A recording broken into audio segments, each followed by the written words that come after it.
Welcome to the MCNet Christian Leadership Institute, a unique approach to equipping the next generation of Christian leaders.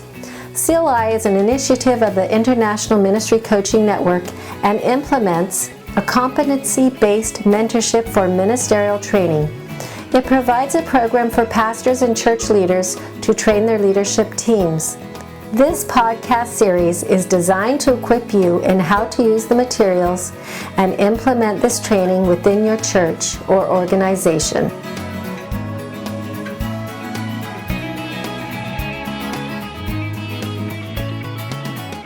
Well, welcome back. This time we're looking at another competency of spiritual disciplines. It's 1.3, and it's great to have you back again. And you know, this is such an important area. I mean, we almost don't like to talk about it in some ways. It's kind of a negative topic, but they're so important in our lives. Absolutely. And especially in ministry. You know, as so often we're teaching others and involved giving out life to others, and yet how are we renewing that within ourselves? And I think that's why this topic is so important. That's right. You know, we talked about core values last time. I think it was last time. And one of the core values in our culture is being busy, which is not, and the practice of spiritual discipline and, you know, the routines of it they help us to escape from just the tyranny of the urgent and the busyness of our lives. Right. And it's important for us to remember, even those in ministry, that you know we don't gain God's favor by doing the disciplines. No, these are just a way to have a framework so we can have a relationship, kind of like in a marriage relationship. Right. We do certain things in order to keep the relationship fresh and alive, rather than doing these things to gain the approval of our spouse or something. I mean, it's about the relationship, and these disciplines are the same way. Yeah. And there's no secret to it. The scriptures give us a lot of instruction in regarding the disciplines. So, and the real focus is relationship. It's not legalism. It's not do these certain things and God's going to love you more. No, God can't love you any more unless than He does right now. But in ministry particularly, we need to incorporate these in our lives and really have a framework so that we can have rhythms in our life. You know, from daily rhythms, weekly rhythms, monthly rhythms, you know, yearly rhythms, so that we have these rhythms in our life that maintain our own spiritual health. That's right. And that's what these are all about. And we have a kind of an assessment for this particular competency and some open-ended questions to help a candidate really think about these things and talk about them with their mentor. Yeah. So as for example, we start off the questions with, do you have regular prayer habits? Right. You know, do you have a sense of being able to grow in your prayer life? You know, it's easy to get kind of stunted in prayer, but the scripture actually gives us tools to keep growing in our conversation with God, right? And listening as well. How about methodical pattern of Bible study? And why are you studying the Bible? Is it just to share with others or for personal growth and your own edification? You know, how do you overcome being discouraged in your prayer and Bible study? Right. If we're honest, we've all been there. Oh, for sure. Right. For sure. And that's why we need accountability partners. We need people that in our lives, peer mentors or others that we can be open with, because you know, ministry is a team sport, right? And it's pretty hard to do it on your own. The whole Lone Ranger approach doesn't work long term, you know. That's right.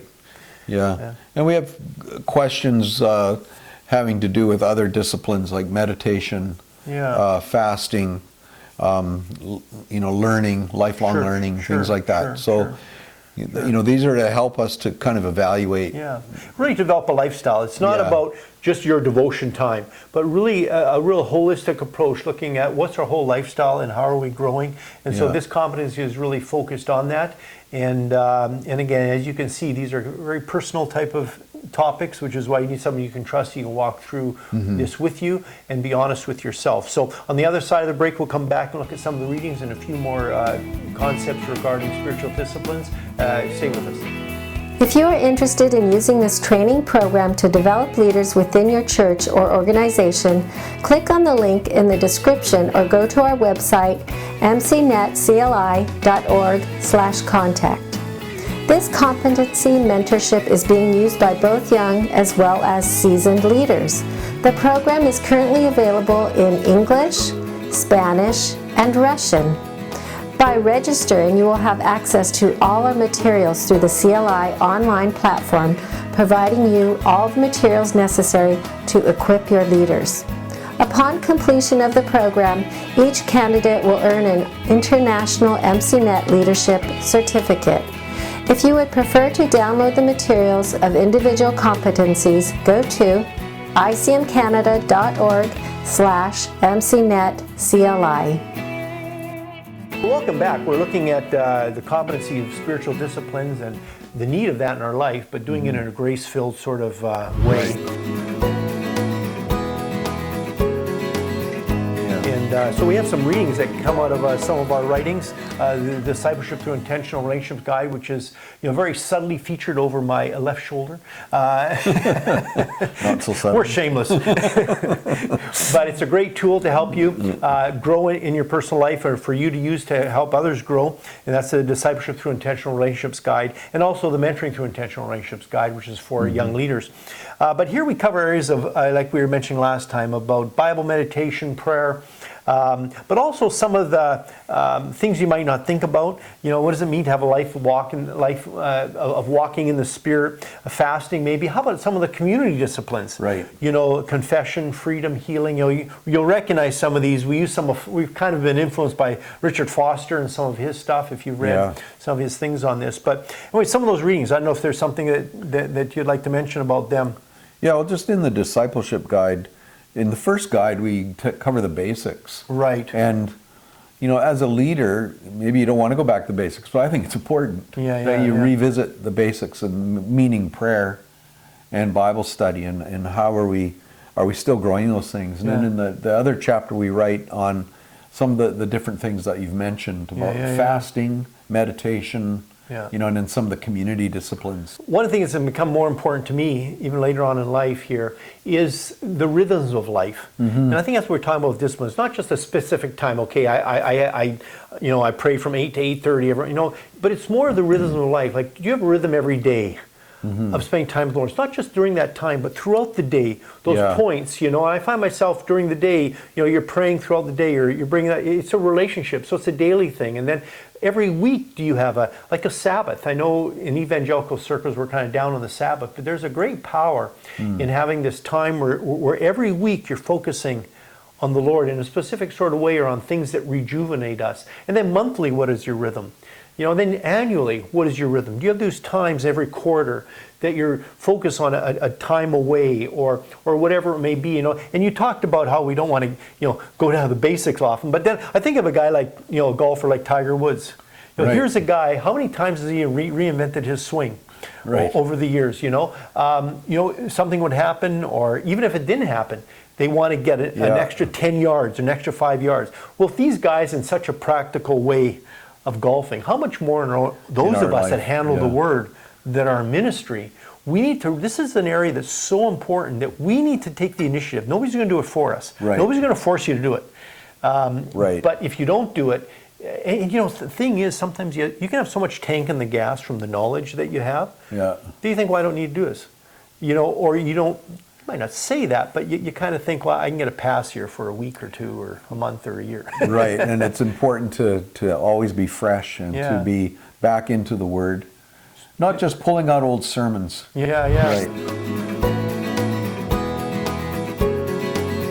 Well, and so talking about rhythms of life that are very important that we talked about in this particular competency, what's one of the learning activities, the main learning practicum that we do this time? One of the things we do is we outline a practicum of taking a personal spiritual retreat, which involves finding a good location that is quiet, it's private.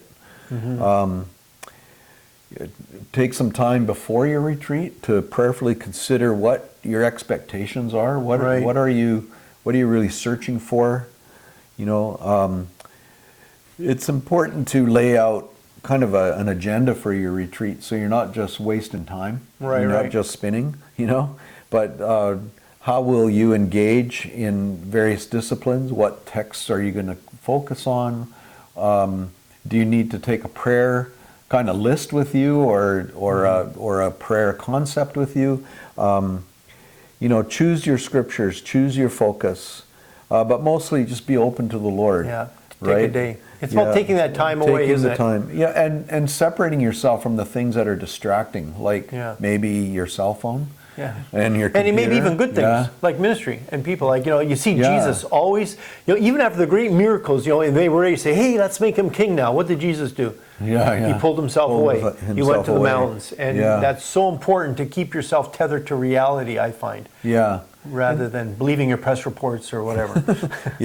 And so to keep a journal of the day, what is happening during your spiritual retreat, and then to take that and have a discussion with your mentor. That's good. About what did you learn? What what was hard about it? What was refreshing about it? Like really reflect back on.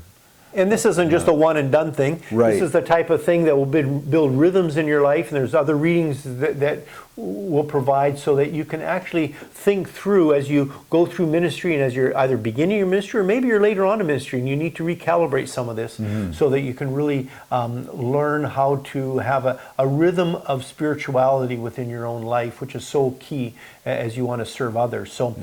That's basically 1.3, which is spiritual disciplines, that particular competency. Next time we're going to look at the fourth one in this particular module, and that's going to be on spiritual gifts.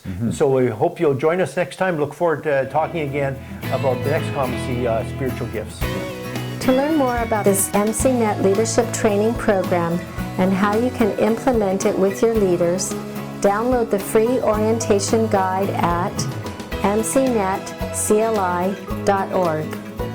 In order to register in the program, go to MCNetCLI.org/contact, or to purchase and download the CLI materials, go to ICMCanada.org/MCNetCLI.